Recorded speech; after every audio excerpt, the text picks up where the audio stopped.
my much long-awaited interview with Brock Lesnar and Paul Heyman. You got him. My first question to you, Paul, is... Paul, this is an interview. Why are you taking a fucking phone call? Done now? Let me handle this. I'll get back to you. Thank you.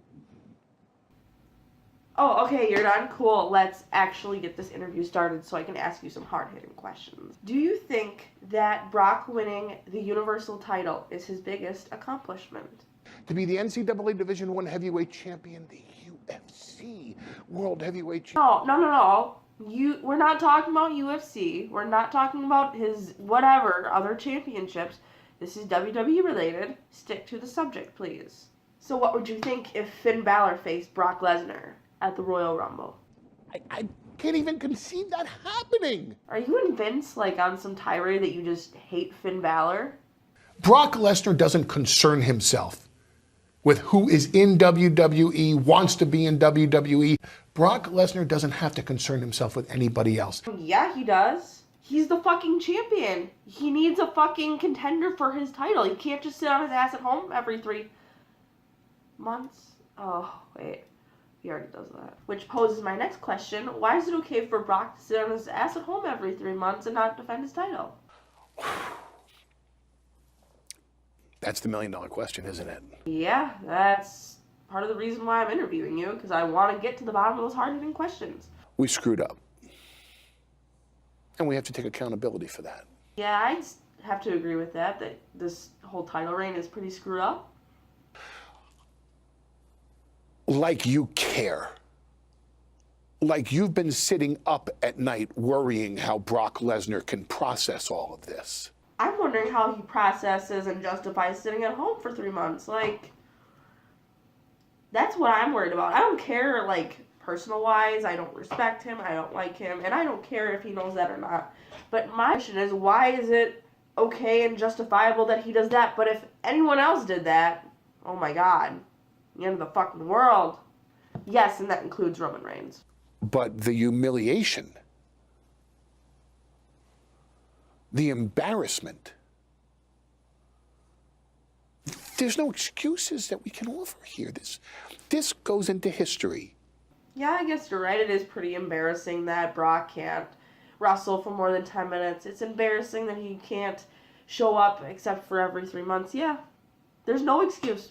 100% agree. My next question for both of you is, did you see my video? My first video on you?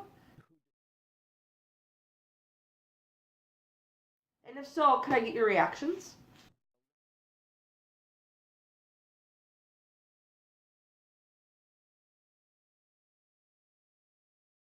Nothing? You got nothing off that? We all know who's right. My client is a little bit on edge lately. That's nice. He doesn't scare me. I've met women in my life that have more balls than he does. We know where you're going with this. Oh, perfect. So there should be no problems at all in this interview, right? My client, Brock Lesnar, disagrees. Wow, I wish I could say I'm surprised, but ignorance is bliss, right? All right, Brock, this question is for you. Is it true that you still use drugs? That is true. If so, how does Vince McMahon overlook that? I'm sure he doesn't care. Who said we're at odds with the authority? I've heard from interviews with Dean, Roman, Randy Orton, and Jericho, plus a bunch of others that you don't give a fuck. I respect nobody. I respect no one at any time. Plain and simple.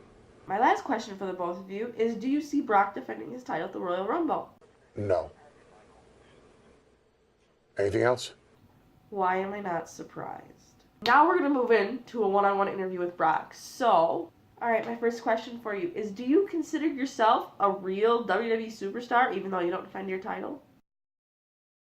I'm not a superstar. Well, I'm glad we can agree on something. This isn't a feel-good moment. I don't know, personally for me it is. I think this is a fantastic interview. Is that sadistic? Yeah, you're very sadistic. Not to me. Well, I'm glad you think so highly of yourself. I enjoy it. It's what I do. You enjoy sitting on your ass at home every 3 months? That's why I'm here. Oh, I get it. You're here because you're lazy and you don't feel like showing up, so you feel like the part-time schedule works better for you. Gotcha. I don't care. You don't have to tell me or my viewers that. We got that a long time ago. I love every minute of it. I'm sure you do. If I stay, I'll be WWE champion. If I go, I will be WWE champion. You aren't going anywhere until at least your UFC suspension is up, right? How does anyone know if you're coming or going if you don't show up every fucking month? Do not process that logic. This is my world. Your world of what? Showing up every 98 days, not putting people over, not giving a fuck, getting paid double of what every single superstar on the roster gets paid. And they work twice as hard as you do, but yet you... I don't understand. Well, that's just who I am. Yeah, and I don't like or respect you for it. I want to thank you. You're welcome. I'll call you out anytime you want to come back on my channel. Is that it? Well, yeah, that's pretty much all I got for you. The end. Bye, Brock.